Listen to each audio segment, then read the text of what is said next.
Abusenti yesi kwawu Easter enaja. Kwawu for de onim se eduru kwawu na yekoye nchi yekoye kurum asase aban yentijai na yakoye obo ma die by all means ye befro ye odwanoma na onim so odwanoma bepo enso no ade a kwawu for de disu atrentwie pa ade ho ana yefiri enti die ne be na meba no bidu nkoko nzuta na chese nsu atopa enso no gusua na medimu a ebedu ensuta na chese make ka kona makofo bepo no enti bepona na meko chance ye no na mekwa ene Hare Krishna for temple yi na matwa ho o na meko na afi akaka no madu starting point hotel ho no na chese me beye na mafro bepo no enti osankwa hotel yi unse okwan no so na ne kakra meko na kwa bepo no ye was skills ayedefo your techniques ayedefo se uyo bi a enende dikan a obefro a bepacho ni ami betre wi bo modi an observe na mo wani na ho e wo honya sa wanhwini ya obehia hyen oni nhyen be bompu ni mpupa wa kwan no so edikan e kwan no ye curve chese akwa achiachia ofa ha na wabu ahye ha saa na de afro akosi na se uyusu manual car ehun behia se udi logia ene befro ti be a first second saa na de afro awie saa nso na kwan no nim se kev ni nti na wuhu anim de mesrew se menkoyi mfa obi ho se wanim nna ho a wuhu anim a menyi emfa obi ho na yenhye bepo no efro ase you are leaving Kwahu West goodbye international say o sha se afo bepo no a eno no na say o kwa ekwan no so eniema a obetimi ahyiahia ebi enie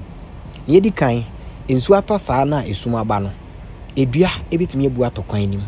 ana say mpampura a yede ajejeje kwan no ho ni bi betimi abu atokwan nim ntine o kwa emamrika entwimrika pi mane na fomboko ne fako sanso ene unse billboards akese esisi kwan no so ni titiriu emra yewura Kwahu Easter imu enti eno nso no aya na why very careful anhwa na bi ebu atokwan ni me science nsu etoye ama ebi ana asase no ehwa emre ena adon ama afri ato ana asem frama na afa no e de ahwefo enti eno nso mo ani ena ho ewo ho afa nsu se ukita shen na se unam sa kwan so a na se car no any fog lighter mesrese obeya hwe pa because ebo esi wo kwan no so ba hu se kwan no so ayi fita ase tutuo ase obi ehye bibi wo kwan no so no enye obi na ehye bibi wo kwan no so kwan no be pom enti no ebo esi ewo so pa eba na sa ema hu hye da hu anim sa enti unya fog light na ema hu fom yie na watimi de afa kwan no so afro afei ade ba ko a mensan entwe wadwen ensi so ne se on se ahyen akese a ekoso abidie ni bayire ni nuane efri eye esre so afran plains eba no saa kwan ya so na won eyusu enti saa ahyen akese no se eba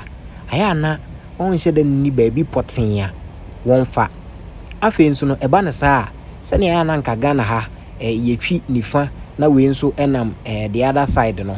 eno no omu defy saa rules no se omu du curve mu a esan se bepo no ekwan ne ho saa na chia no se omu amefa wule ni mu a anhwa na ne omu so no adwire agu enti saa no wo se uyi aben curve a otobo na ebetimi kra udu mu kane na wasan so ahwe se kane bi ba afen so bo aben papa na se ehyen ne foforo ba no so abo aben ama aya na mostly no aya na mate for na won edi mate work ehyen ni mu ana so omo so aso ane ma no lodu gumu no aya na omudi ehyen nanim no mkita chalk nti o ba sa na no mo direct wo hu ebi na ebe yo eni nti na mo magina no ebi na eba no nse na onam mefa ho nti sa no e wo se metwen e ma no besen enye sa na se abem dodo a mate ni timi direct wo se okay ene wo be fa ekwan benkum no so ho fa ono le ni mu ebesi anim ho nti na wayi afa ho saa nti eno ya ade ba ko so ya hwe yi ewo eho ebra ofuru kwa obi po no afen so kwan no baabi atutu ni titiriu ne baabi ya curve no nti ɛno nso ɛyɛ no ayɛ ahwɛ yie na wamfa nkɔwurawura mu anaa wankɔbɔ pothole mu ntwi mmirika pii nyɛ sɛ wanhwɛ na wabɔ pothole mu. Afei nso ɛhyɛn biara bɛtumi asɛe ɛwɔ kwan no so. Wohwɛ ɛhyɛn a yɛakɔto no yi a ɔno sɛ wasɛe wɔsimi kwan no mu pɛɛ enti sɛ woama w'ani ana hɔ a wobɛhwɛ na wode akɔpem no to na wode akɔwɔ no to. Nti ɛno nso ɛyɛ adeɛ bi wɔ sɛ woyɛ ahwɛ yie ɛwɔ ho paa. Wahu Afram place car no bi ɛna ɛba no wahu sɛ wɔbɛn me pɛɛ nti saa no sɛ woantwe ankɔ nkyɛn a wanhwɛ ana ɔde abɛwasa wo. Nti ɛno nso wobɛyɛ ahwɛ yie ɛwɔ ho. Nti kwawu no deɛ ɛyɛ sɛ wobɛkɔ but one of the dangerous zones ɛna mede wo nam yi. Nti ha no you're very very careful. You should be very extra vigilant. In fact wo driving skills a wokɔsua driving ɛwɔ DVLA wɔn de wo fa mu nyinaa no ɛnɛ wei ɛne nea afei na wo put it to test anaasɛ wo put it to practice ankasa. This is where DVLA driver's licensing ɔmo test a ɔmo yɛ ɔno ɛnɛ na wo be put it to test. So you should be very careful when driving on this stretch of the road. Nti na wamu ani ada hɔ saa kwan no so. Nti migu so amefo bepɔ no akakra na madu bepɔ no atifi. Nti sin ɛna ɛkwan no so ɛteɛ. Ɛso ayɛ toro nso. Nti sɛ wo fro wo sane o oni na hɔ yɛ careful na wanhwɛ na wapa na ɛde asɛmbɔne aba na wo kɔkɔ akɔgye w'ani na nso na wanhwɛ ne yie ana ɛde ɔhaw ɛde oyene ɛne yaw ɛna abra busua. Afram place car ni bi na ɛba no. Ɔno kora wasɛe si curve no so pɛɛ nti ɔsɛ wokwae no na wabɛsen aforo akɔ. Nti kwawu bepɔ nkɔkɔ bepɔ no ɛna yɛgu so a yɛforo no. It is taking quite longer to climb because one ade asa nti unhyɛ da hu anim saa nti no ɛba no saa ahwɛ yie no dɔɔso. Ɛna afei nsuo nso asan ɛtɔ. Wokɔ yi edua betumi abɔ abu ukoi bibi ebo bi kura betimi akari na apari afi soro ho na abeto kwan nim ena ukoi nsuru unnim se ne wanim tie se edua bi ebu atokwan mu se ebo bi afiri atokwan no so se edien yi un se bepo abotan ebetimi adwiri biri bia on kan kire o se o bedwiri no wada ho so wahu enu ntina na mostly no unam bepo mu ana ye the fallen rocks sign si ho unse minim se wafro afa aburi bepo no so pen kan no na bepo bi buo bi da ba bi a nke edwira to kwan nim kra ma edwiri to kwan nim ma yesi kwan ne fa emomo wa abo no omo wie no omo de kantankantan afa ho se be ya emfiri to saa na nka ye kwan yin sosote na won a be ye kwan no omo papa abo e di concrete fa ye ehye no te se steps ena omu wie no side net efa ho se be ya enwiri emegu ekwan na ase ni mu eno nti ama ha ne de ana sa ehu se bo ebi afiri ato ana se bibi no eso ate na so still nyame abode de untimi ensesa no ne hyebre hu se bo no atata so ahyehye wo ho nti no o drive anadwo a ne titiri obra nsu ato a na wamu ani ada ho why very careful se be ya atorenchen bia emanti kwa obepo na ene yeguso ayefro no we eye ne a efa enkokọ ufa nsuta kwan no na akopie wo obome no ho na memefa yi mamfa ne ayekopie tibie no we ye obome kwan de no nti unam kromu ana wafa na akofa nsuta hotel junction wa branch afa fire service for no hosa baby ana kan metro mass for no load no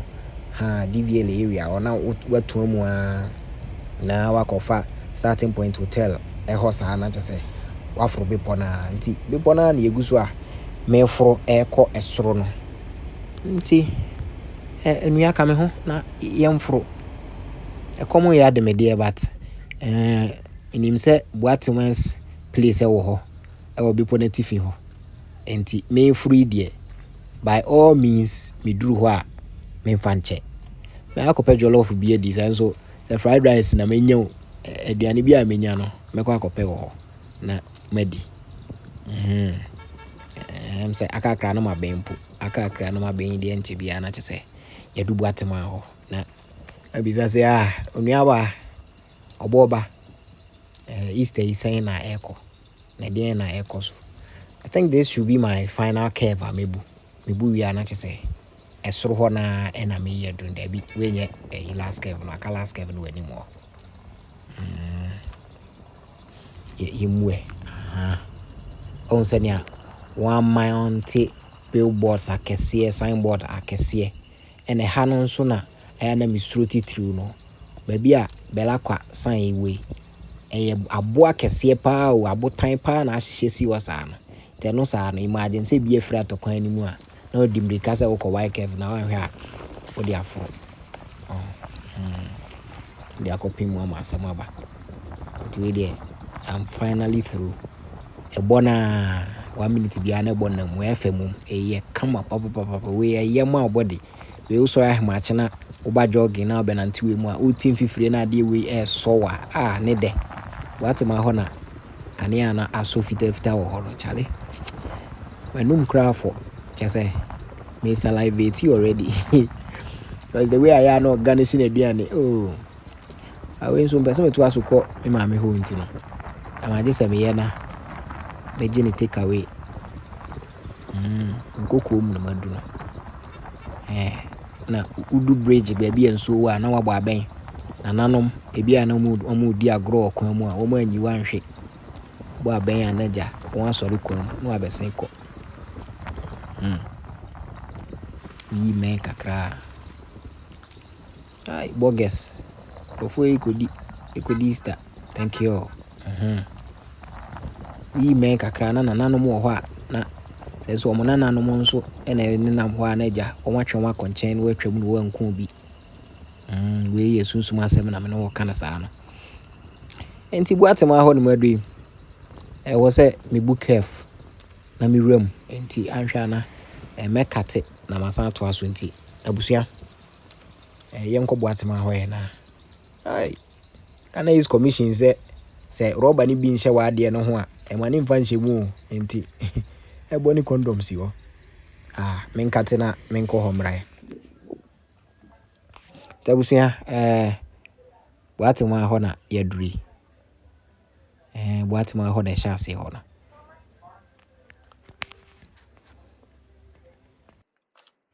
mekɔ na buatema sɛ afei na Kwahu Easter no mo hyɛ ase ntina sɛ nkrɔfoɔ adi kan bɛdidi kɔ ama aka fried rice nko anam so why not na wo de so aduane ne bi ani hɔ a ɛnyɛ de o minim ni nyinaa madi ahyia enti fried rice ne bi saa ba we no mpɛ sɛ mede kɔ fie na mekɔdi ne kwan so fi sɛ mankra me maame ɛna ɔno nso anadwe me ka sɛ me drive aba ɔbɛka sɛ nka me na maba akyiri ɛnso mpɛ sɛ me free no asɛ me kɔ free no meka me kɔ free na kyɛ sɛ me kɔ surprise no wolo fried rice no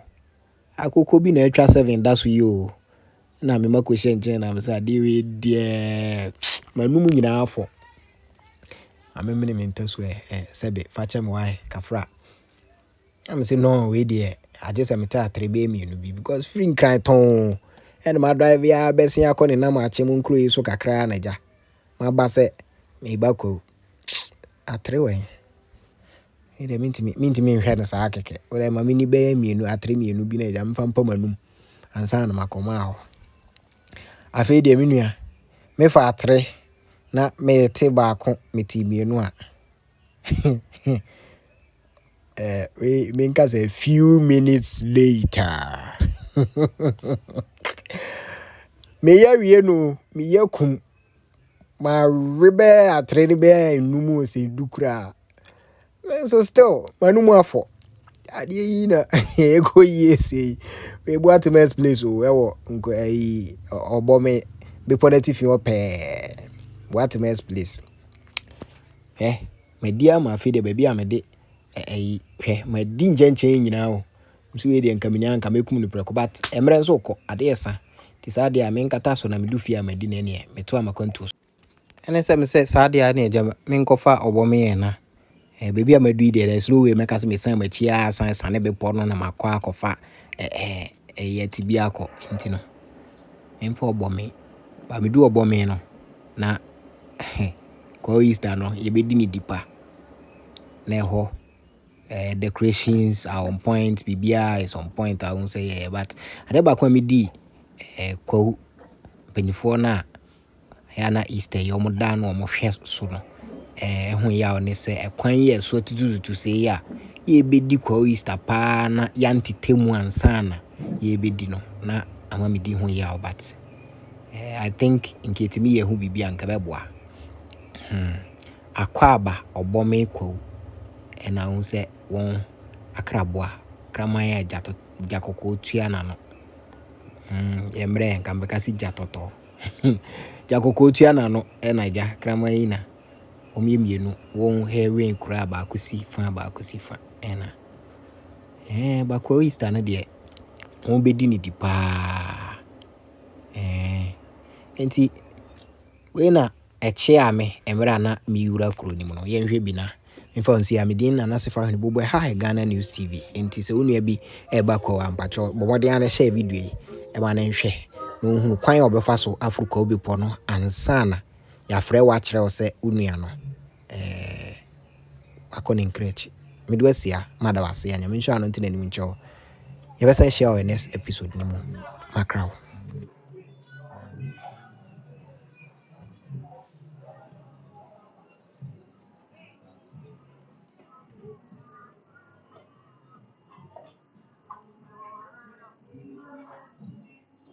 Keep on watching Ghana News TV. So what you say? Open and some papa a futu sem. Bibia a fa Ghana hold and one Ghana News TV. Madam Charlie, subscribe to Ghana News TV. Charlie,